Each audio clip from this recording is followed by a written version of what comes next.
En este programa se reconstruyen hechos reales. Los nombres de algunos protagonistas han sido cambiados. Está dirigido a público adulto y contiene imágenes que pueden causar inquietud. Se recomienda discreción. Un conmovedor crimen perturba una pequeña ciudad de Nueva Jersey. La policía se esfuerza por encontrar sentido al hecho y pide ayuda a una clarividente. Ella murió aquí. Sentí un horror estremecedor. Mucho dolor.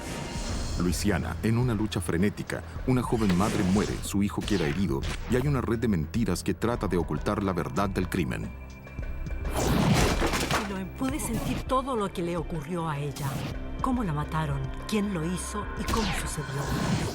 Cuando las pistas escasean y las respuestas son vagas, los investigadores algunas veces deben recurrir a los clarividentes. Clarividentes. Familias destruidas. En la noche del 8 de agosto de 1987, en la ciudad de Belvedere, Nueva Jersey, un vecino llama a la policía. Está frenético. Dice que esa noche su novia, Betty Cornish, no respondió a sus llamadas. Ahí la encontré cuando entré a casa. Entonces fue a verla. Que se quede a un costado. Déjeme revisar un momento. Recreación. Y la encontró, atada y muerta a golpes en su dormitorio. Belvedere es una comunidad muy pequeña para esa clase de crímenes. La policía solicita ayuda. Solo la víctima, no hay nadie más. A los pocos minutos, el sargento detective Tom Traynor de la Policía Estatal llega a la escena. Belvedere tiene una dotación policial reducida. Recibieron la denuncia y pidieron colaboración a la policía del estado para investigar el crimen. Rápidamente, la hermana de la víctima, Peggy Goble, recibe la noticia del asesinato. No puede creerlo. Me puse histérica. No permitieron que la viera. Lo último que recuerdo es que la sacaron en una camilla. ¿Cómo pudo haber ocurrido? ¿Quién haría una cosa tan tremenda? Empecé a sospechar de todo el mundo. ¿Habrá sido él? Recreación. Expertos forenses inspeccionaron en busca de pistas. El hechoro usó un cable eléctrico para atar a la víctima y una funda de almohada para vendar sus ojos. La golpeó sin piedad con un objeto agudo y pesado que luego hizo desaparecer. Las huellas casi no existen. En este momento hay poco que analizar debido a que... Eran días previos al ADN, de modo que buscamos cualquier posible mancha de sangre, cabellos, fibra de tela o algo así. Cualquier elemento extraño que hubiese y que nos permitiera identificar al asesino. Afuera hay una pista importante. Los detectives descubren una ventana forzada y encuentran una huella dactilar.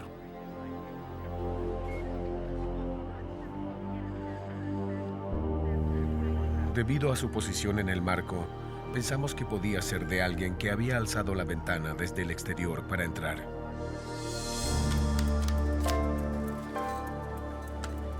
En la autopsia, el forense determina que la víctima sufrió al menos 17 golpes en la cabeza con un martillo. Calcula que la hora de la muerte fue a las 2 de la mañana. Fue un crimen absolutamente brutal. Todavía tengo que esforzarme en ocasiones para no pensar en eso, porque me volvería loca. Tiemblo al imaginar lo que debió sufrir. Betty Cornish era una mujer fuerte y madre afectuosa, trabajaba duro y estaba escalando posiciones, con mucho esfuerzo. Mi hermana era enfermera, una persona muy cálida. Iba a cambiar de localidad en cosa de un mes. Estaba por trasladarse a otra casa que está a unos 15 minutos de aquí, pero eso nunca ocurrió.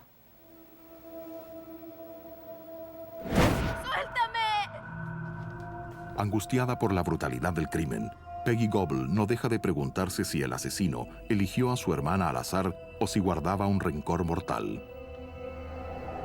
Fue horrible.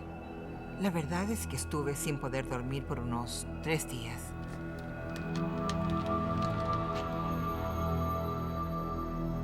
Estábamos muy asustados. Irá a venir por nosotros ahora, quien quiera que sea. Me sentía mal por mis padres y mis sobrinas.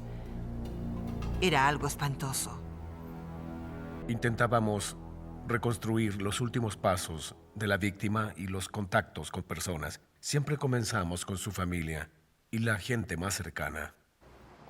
Betty había trabajado ese día. Nada inusual ocurrió en el hospital. Recreación. La última persona con quien había hablado era su novio. Yo telefoneé Explica varias que veces. tenían una cita esa noche, pero que él debió cancelarla. Según su relato, Betty habría estado sola en su casa toda la noche hasta que él la encontró. Tratando de descubrir a quien dejó una huella en la ventana, la policía empieza con la gente más cercana a Betty. Quien quiera que estuvo en esa casa, ya fuese la víctima, sus hijas o su novio, quien haya entrado y salido, pudo haber dejado huellas, de manera que procedimos por descarte de las huellas dactilares de personas que podrían haber estado allí. Lógicamente, empezamos con parientes y vecinos del complejo de apartamentos. La huella de la ventana no coincide con la de los familiares de la víctima. Sigue la comparación con dactilares de vecinos de Betty. Al ampliarse la investigación, esta comienza a dar frutos. La huella finalmente coincide con la de un vecino. Su nombre es John Reese. Vive con su pareja en un apartamento sobre el de Betty. Pero ellos no estaban en casa la noche del asesinato. Reese había estado con amigos en un bar hasta algo después de las 2 a.m., la hora estimada de la muerte. Sus amigos ratifican después su declaración. Reese puede explicar la huella dactilar. Dice haber ido al apartamento de Betty varias veces para reparar una ventana atascada. Nos interesaría efectuarle un examen poligráfico. ¿Estaría usted de acuerdo? No tengo ningún problema. El hombre era cooperador, bien dispuesto y consideramos que había justificado sus actividades, Bien, acepto. además de decirnos todo lo que él sabía. No obstante, la policía debía asegurarse. Reese acepta una prueba poligráfica de rutina. ¿Su vecina? No. Se usó el llamado detector de mentiras como instrumento útil para descartar a posibles sospechosos. Los resultados confirman su coartada. Estuvo fuera hasta poco después de las 2 de la mañana. Es solo una simple pregunta. A los investigadores les satisface menos el relato del novio de la víctima. Debido a su relación con ella, tenía naturalmente que ser una de las primeras personas en ser interrogadas para descartarlo o para considerarlo un sospechoso. Tuve un serio No inconveniente. justifica con exactitud ¿Cuántas sus veces movimientos tendré en que la noche del repetirlo? crimen. Ya le dije que yo no tengo ninguna Hubo problemas con responsabilidad. sus Ya se actividades, los dije, nos íbamos a reunir, las horas pero esto fue un correspondientes, inconveniente. los lugares en que No fui estuvo. yo, amigo. No tenía testigo de sus actividades antes y durante la hora de la muerte de Betty. Solo queremos saber qué estaba haciendo a esa hora. En el curso de la investigación buscamos bases para confirmar o desvirtuar las declaraciones de los sospechosos. No es... Rehúsa someterse al polígrafo. Yo me niego.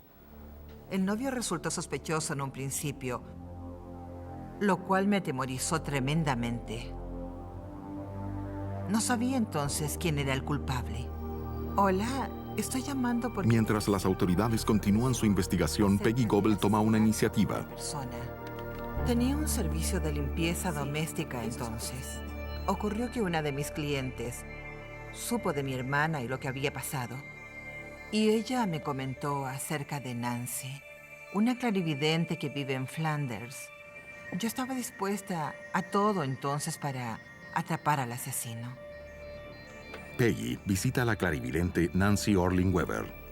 Antes de comenzar, Nancy solicita a Peggy que no le proporcione detalles, ni siquiera la razón de su ahora visita. voy a cerrar mis ojos unos instantes. Confía plenamente en Voy a sus concentrarme, visiones. Después hablaremos, ¿correcto? De acuerdo. Dije a Peggy, hay una terrible tragedia en tu familia, una gran pérdida.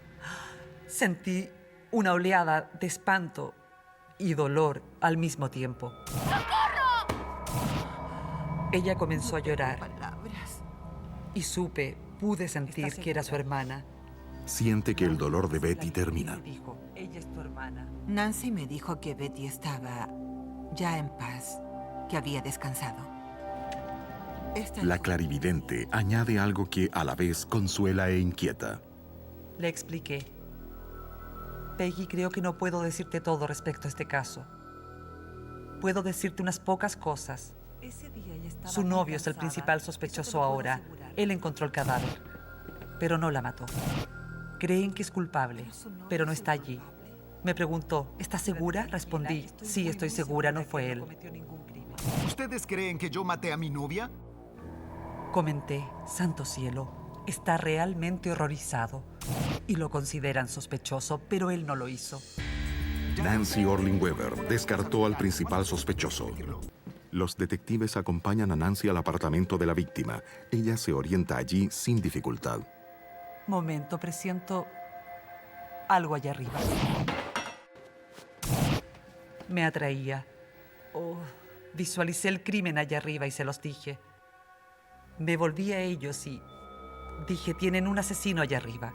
Allá arriba. Tienen un asesino allá arriba. Antes de hablar sobre sospechosos, la policía ha optado por que Nancy revise la escena del crimen. Enfrento toda situación como si fuera la primera vez en mi experiencia. Yo no puedo asumir hechos hasta no tener bases sólidas. Para prestar un buen servicio, o al menos dar lo mejor de mis capacidades, nada debe empañar el momento, lo enfoco como algo único. Dentro del apartamento, Nancy comienza a ver el desarrollo del crimen. Estoy segura, entró por ahí. Sus visiones son horrorosas. Él arrancó el cable. La imagen de Elizabeth Cornish se me presentó nítida. Recreación. Estaba acostada. Debió estar durmiendo cuando él entró. Era esbelta. Era una mujer muy joven. Fue atada. Él la ató fuertemente con el cable o el cordón de la aspiradora.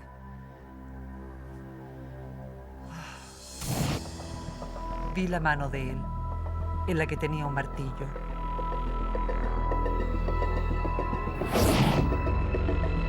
Con él le golpeó la cabeza. Oh, él no dejaba de golpear. Eso es algo que la policía ya sabe, pero Nancy ve más. Oh, ahora entiendo, ella estaba acostada. El asesino no era un extraño. Ella supo quién era. A través de sus ojos, vi una cicatriz en su mejilla. También una hebilla de vaquero. La descripción de Nancy corresponde a un hombre mal rasurado que siempre usa jeans. Calculé su estatura. No sé por qué o cómo hice eso. 1,76 m. Su nombre John. Apellido con R. Bastante corto. No había duda. Las visiones abruman a Nancy. Necesito salir de aquí ahora. Volvamos a la estación. Ha visto el asesinato, sentido el terror de la víctima y la furia del criminal.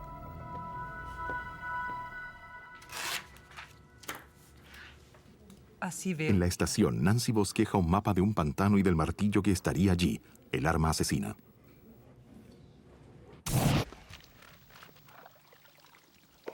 No hay duda, está ensangrentado. Eso está por verse. Él vive en el piso de arriba. Primero, la policía debe encontrar al asesino. Veo una cicatriz en su mejilla.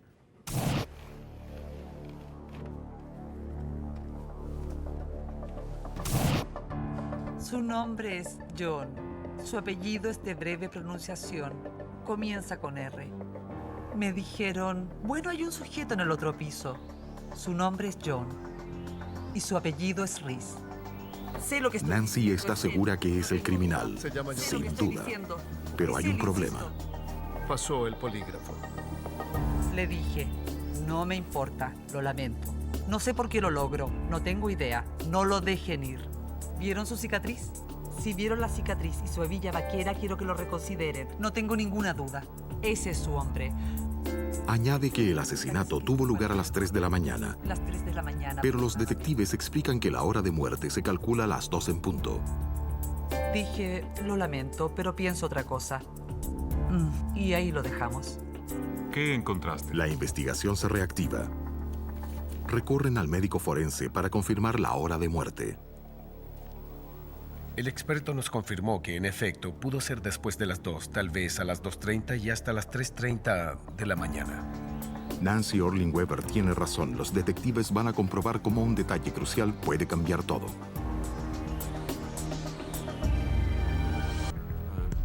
Piden al vecino de arriba, John Reese, que acceda a otra entrevista.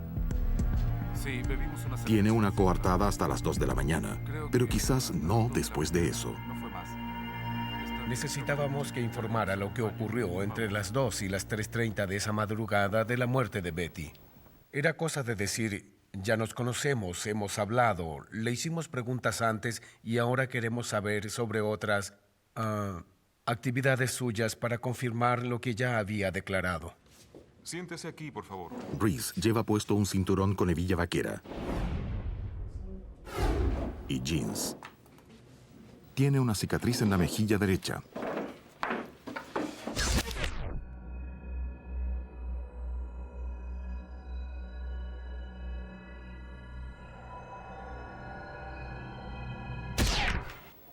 Grabación, entrevista, John. Es tal como Nancy anticipó. Reese ha superado el detector de mentiras, pero con preguntas sobre sus pasos hasta las 2 de la mañana. No justifica qué hizo hasta las 3. Bueno, no lo recuerdo bien. Al no lograr justificar ese tiempo, su coartada se debilita. Ya lo dije. Estuve con amigos. Los detectives empiezan a presionarlo. ¿A qué hora se marchó? Un poco después. Siguieron preguntas y más preguntas. Al comparar notas comprobamos que se estaba contradiciendo. Nos dijimos, un momento, no está diciéndonos todo aún. Advertimos un cambio no solo en lo que decía, sino en su lenguaje corporal. Estaba muy incómodo. Su huella en la ventana no tiene una buena coartada. Vean esto. Bastante revelador. La policía lo interroga durante horas hasta que finalmente John Reese se quiebra y confiesa el brutal asesinato de Betty Cornish.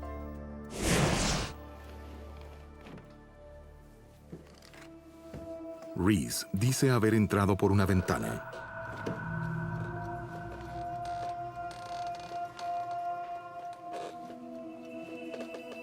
Recreación. Rastros de sangre indican que ella estaba acostada cuando él la atacó. Encontró un martillo.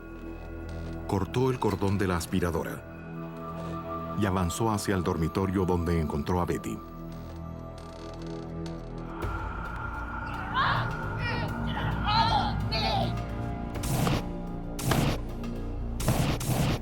Nancy Orling Weber captó todo con increíble exactitud, tal como John Reese lo declaró. Incluso, Reese admite haber arrojado el martillo al pantano mencionado por Nancy. Tras efectuar su confesión, pareció haberse quitado un peso de encima, evidentemente. Se calmó después de admitir su crimen. Siguiendo el mapa de Nancy y la confesión de Reese, los investigadores llegan al pantano y encuentran un martillo ensangrentado. Pero como nota curiosa en un macabro crimen, el análisis forense determina que ese martillo no es el arma asesina. Hay sangre en él, pero no es de Betty Cornish. Puede ser un arma criminal, pero no la usada por Reese. Fue un gran alivio que John Reese confesara el crimen, ya que el martillo encontrado en el pantano no tenía el tipo de sangre que correspondía a Elizabeth Cornish. Y no existían evidencias. Entonces no había pruebas. Estaba en casa de mis padres esa mañana. Lo escuchamos en la radio. Tenían al asesino de Elizabeth Cornish. Recuerdo que mis padres y yo lloramos y saltamos de alegría cuando supimos la noticia.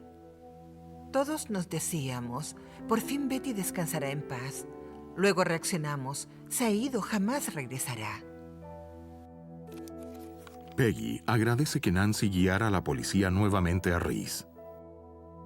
Ese hombre, John Reese, había pasado la prueba del polígrafo.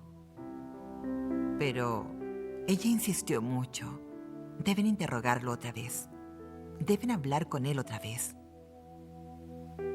Eso es lo que hicieron y finalmente él confesó. Tom Trainor siente lo mismo. Su colaboración es muy valiosa. Considero que ella se dedica a cumplir su misión, tal como un agente de policía. Es alguien con quien trabajaría sin ninguna duda, porque ella es muy profesional en su trabajo. En el otoño de 1989, John Reese fue procesado y convicto de asesinato en segundo grado. Su sentencia fue prisión perpetua. Policía, dígame. Amanecía el 24 de febrero de 1984. Un hombre llamado Alan Riker llama a la policía de Jefferson Parish. ¿Qué ocurre? Dice que ha sido asaltado en su casa. ¿El sospechoso sigue ahí? No está seguro del paradero del asaltante. Bien, sospechoso quizás en la escena. Los agentes acuden rápidamente y proceden con cautela. No saben quién o qué les aguarda. Todavía no. ¡Salgan de la casa! Repentinamente aparece un hombre con una escopeta calibre 12. ¡Baje el arma! ¡El arma en el suelo! ¡En el suelo! Es Alan Riker, ¡Ahora! golpeado y sangrando. ¡En el suelo! ¡En el suelo! ¡Apártese del arma! ¡Retroceda! ¡Retroceda! Dice que su esposa e hijos están adentro. ¡Policía! ¡Salgan! En la sala de estar, los agentes encuentran a la esposa de Riker, Vivian. Recreación. Está muerta. Fue golpeada. Ven huellas de una lucha violenta. Recreación. Seguimos registrando si hay otra víctima. Y armas manchadas de sangre. Los agentes buscan a los niños. En un cuarto trasero descubren un bebé. Mencionó a más. El niño está a salvo, dormido. Después, algo espantoso. Algo que no olvidarían los investigadores del inusitado y terrible crimen recién descubierto. Febrero de 1984. Una noche de violencia destruye a una familia en Jefferson Parish, Luisiana. Vivian Riker, de 26 años, ha sido asesinada con numerosos golpes. Recreación. Tenemos una víctima. Su bebé está bien, dormido en un cuarto, pero los agentes descubren al otro pequeño hijo de Vivian con graves lesiones. Asegurado. Toma al bebé. El niño vive aún, apenas. Va de urgencia al hospital. Recreación. Al parecer, ambas víctimas fueron golpeadas con un bate metálico de béisbol. Los investigadores recuperan también un cuchillo ensangrentado, aunque ninguna de las víctimas tiene heridas cortantes. Una joven madre muerta. Un niño en coma. La policía requiere respuestas. Ahora. Comienzan con el esposo de Vivian. Dice que el atacante fue un amigo de la familia llamado Steve Vanderbilt. Según el fiscal asistente del distrito, W.J. LeBlanc, Riker sostiene que fue un ataque sorpresivo. El esposo dice que llegaba a casa. Tan pronto abrió la puerta, su amigo lo atacó con un bate de béisbol.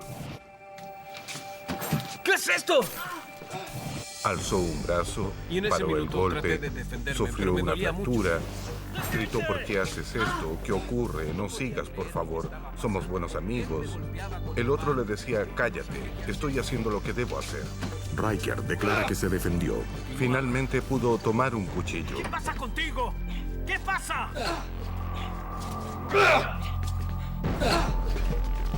Luchan, cambian golpes. La pelea es larga. Hasta que Riker desarma a Vanderbilt. Estaba muy herido. Expulsa a su oponente de la casa. Al irse Vanderbilt, Riker lo apuñala 3 veces en la espalda. Riker afirma no haber visto el estado de su mujer ni su hijo y no tiene idea de por qué su amigo los agredió. Ninguna. La policía inicia la búsqueda de Steve Vanderbilt. Recreación. ¿Cómo le ocurrió esto? Fue una pelea. Y lo encuentra en una clínica de Nueva Orleans. ¿Un amigo suyo? Ex amigo. Ex amigo. ¿Sabe cuántas veces lo acuchilló? Más de una. Está bien. Son Tenía heridas en el pecho y la espalda. Déjeme. Tenía también su versión de lo ocurrido en la casa de Alan Riker. Disculpe, enfermera. Necesito hablar con él. En su declaración, Vanderbilt indicó haber ido a la casa con el fin de recuperar su bate de béisbol que había olvidado el día anterior.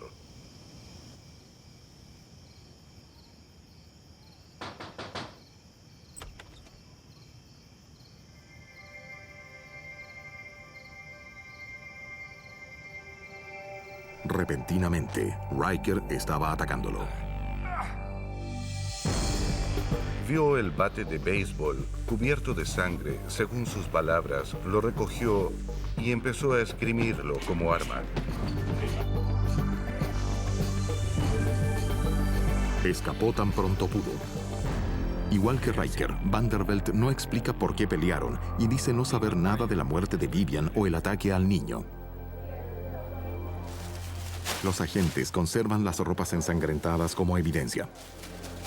Bien, gracias a Dios. Alguien miente.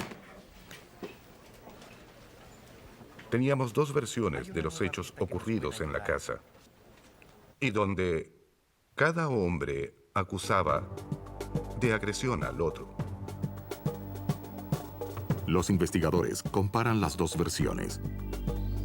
Ambos hombres estaban en la casa con acceso al arma asesina. Ninguno dice saber qué ocurrió a Vivian. Pero las acciones de Steve Vanderbilt esa noche parecen más sospechosas. Vanderbilt aparcó su auto en la calle adyacente a considerable distancia. Iba a la casa supuestamente para recoger su bate de béisbol. Una pregunta lógica era, ¿por qué razón decidió aparcar en esa calle próxima? Vanderbilt no tiene explicación. Con un cuchillo, no sé. Y se muestra indiferente ante la noticia del ataque a Vivian y al niño. Y me atacó. Alan Riker se muestra realmente afectado. La evidencia del forense implica a Vanderbilt. La sangre en el bate es tipo A. Corresponde a Vivian. Las ropas de ambos hombres están con sangre. Recreación. Pero mientras los análisis indican que Riker tenía manchas de su sangre y la de Vanderbilt en su ropa, Vanderbilt además tenía la tipo A de Vivian. Ella era la única con sangre tipo A, el amigo tenía tipo B y el esposo tenía tipo O. Detienen a Steve Vanderbilt bajo la acusación de asalto y asesinato en primer grado.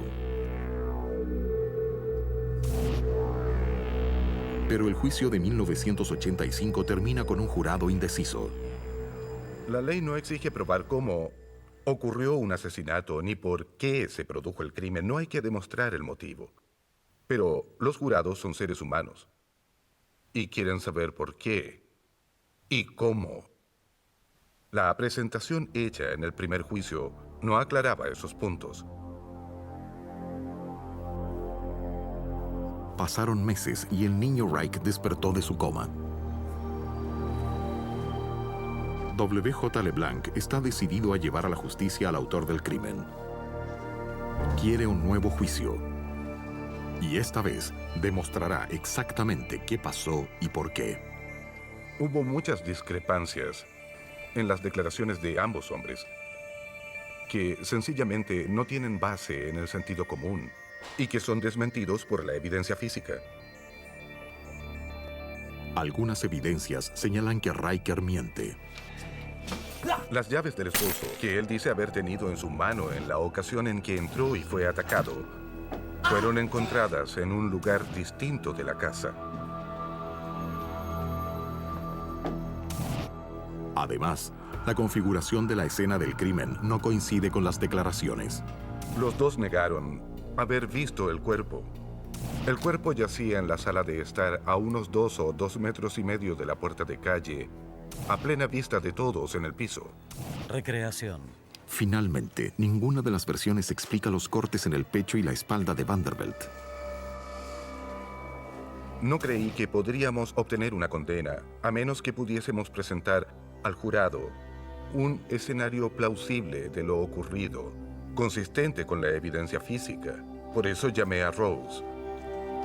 LeBlanc contacta a la famosa clarividente Rosemary Kell en su casa de California.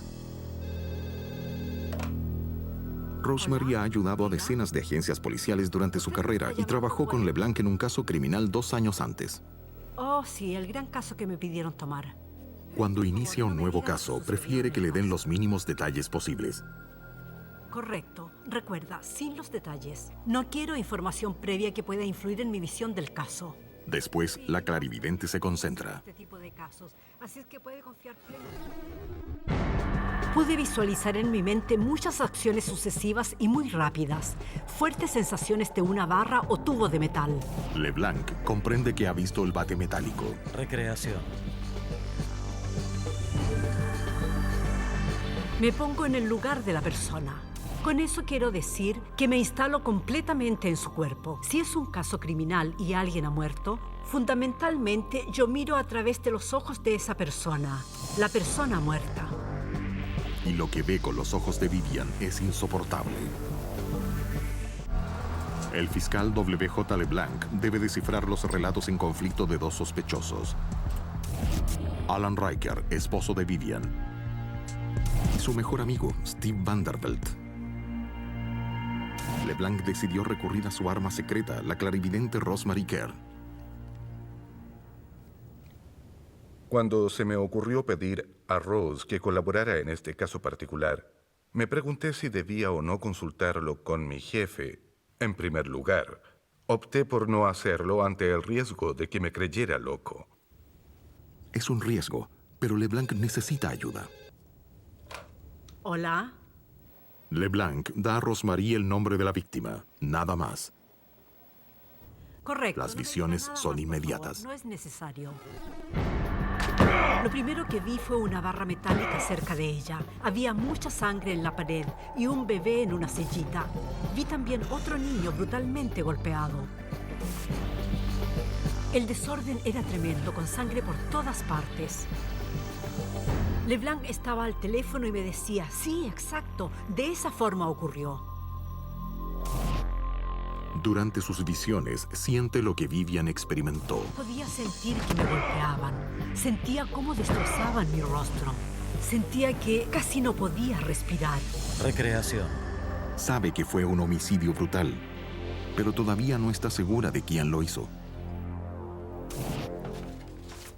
LeBlanc envía a Rosemary fotos de la víctima y los sospechosos.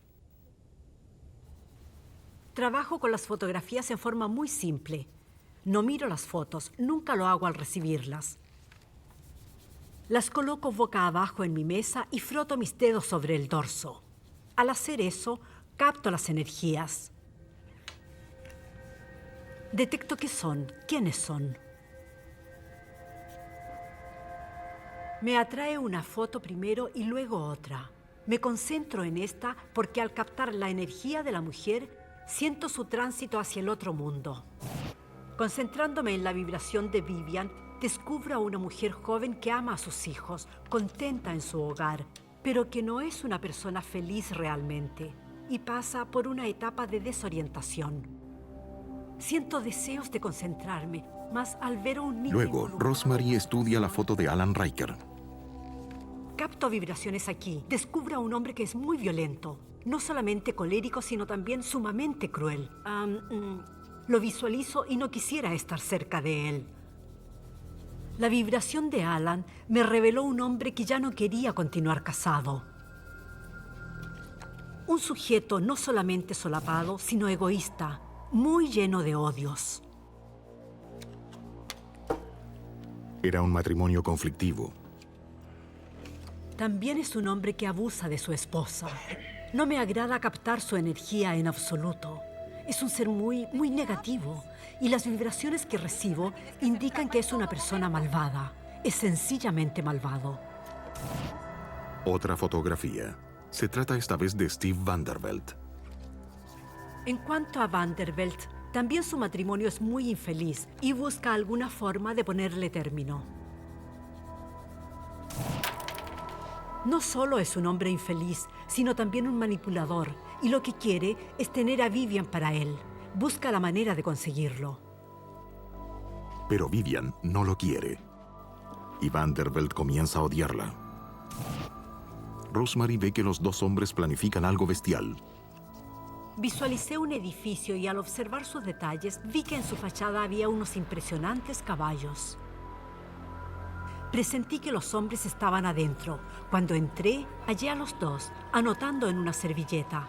Estaban planificando cómo librarse de sus esposas. Ellos complotaban como socios. Según la clarividente, el plan original era matar a Vivian y después a la esposa de Vanderbilt. Se trataba de una conspiración entre ellos. Ambos querían eliminar a sus esposas. Días después, LeBlanc invita a Rosemary a Luisiana a ver la escena del crimen. Alan Riker ya no vive en la casa. Por cierto, pensé que resultaría ventajoso que ella estuviese físicamente en la casa en que había ocurrido el crimen. Al ver eso, ella decidió enseguida... Inmediatamente, ella se dirigió a donde había estado el cuerpo. Dijo, aquí murió ella.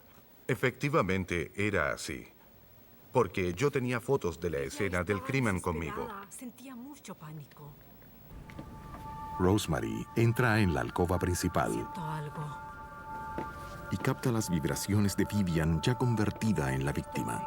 Ahora, por favor, no digan nada. Sentí inicialmente una profunda desesperación, dolor, una amenaza, una fuerte presión.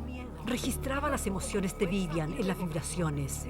Sentía una gran angustia, quería llorar, quería gritar, tenía una ira inmensa. Experimenté todo lo que ocurrió cuando la mataron, cómo la mataron, quién lo hizo y de qué manera. Rosemary está allí, como Vivian en esa noche fatal. Repentinamente me encontré en ese cuarto, con la clara sensación de que debía huir de allí. La asfixiarían.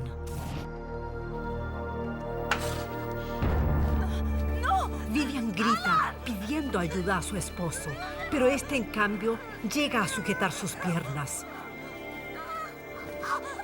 Puedo sentir sus manos aferrándome. ¡No lo hagan, por favor! También siento mi corazón latiendo aceleradamente mientras escapo del cuarto, sin saber a dónde ir. La vinculación con Vivian abruma a Rosemary. Sintió agudos dolores en su cabeza y en cierto momento tuvo que detenerse. Recorriendo la casa, Rosemary se conecta con Vivian, experimentando lo que ella vivió. Yo era ella corriendo por la casa, cruzando la sala de estar, dirigiéndome a la cocina. Allí había un gran mesón. Abrí un cajón y saqué un cuchillo. Al tomar el cuchillo, les mostré cómo fue utilizado por Vivian. Rosemary relata al fiscal W.J. LeBlanc lo que ve. La mujer apuñaló al amigo en el pecho, un detalle muy importante que nosotros no habíamos considerado antes que lo revelara Rosemary. Ninguna de las declaraciones explicaba las heridas en el pecho. Después, Rosemary ve a Vanderbilt esgrimiendo el bate enfurecido al verse acuchillado. Y luego, lo impensable. Mamá. Aparece el hijo de Vivian. Él corrió cuando escuchó los ruidos y se abrazó a las piernas de ella como hacen los pequeños. Entonces fue el golpe del bate. En vez de caer en la madre, cayó sobre él. Fue aquí donde el niño llegó corriendo junto a su madre. Lo sentí aferrado a mis piernas y también cómo Vanderbilt lo golpea con el bate, lo cual desata el infierno porque el esposo grita, eso no tenía que pasar. Pero pasó.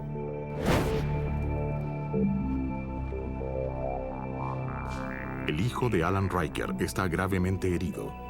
Rosemary ve que los hombres, primero conspiradores, son ahora enemigos. Fue entonces cuando comenzaron a pelear entre ellos, debido a que había que eliminar a la mujer, no al niño. La clarividente ve una prolongada lucha hasta que los hombres quedan exhaustos. Aunque ha terminado la pelea, no les preocupa el niño lesionado ni la mujer agonizante. Pude verlos sentados ante el televisor, bebiendo mientras ella yace en el piso. No estaba muerta aún. Luchaba por sobrevivir. Vi cómo agitaba sus brazos y sus manos ensangrentadas. Pese al horror, la fuerza y el amor de Vivian Riker se manifiestan. De la muerte, pero da muestras de entereza y entrega lo que le resta de vida a sus hijos. Recreación. No le importa lo que le ocurra a ella, no le interesa nada más. Solo desea que sus pequeños estén bien. Así es la madre en que me he incorporado. Está casi muerta, pero tiene a su bebé en una silla y sabe que el otro chico está malherido. Es duro, es muy duro sentir que su vida desaparece y que hay 2 hijos que cuidar. Y esos 2 hombres la dejaron morir. La dejaron, estaba viva. Murió lentamente, fue horrible. La dejaron morir. No, eso no es humano. Lo lamento. Esta mujer sufrió y eso era evitable. Permaneció viva largo tiempo, mientras ellos descansaban y miraban televisión. La espantosa experiencia pasa la cuenta a Rosemary. Amo todo lo que hago, pero cuando sufres la desgracia ajena, eso te afecta demasiado. Con la ayuda de Rosemary, que ha establecido cómo y por qué se produjo el asesinato, el fiscal LeBlanc acusa a Alan Riker y Steve Vanderbilt de homicidio.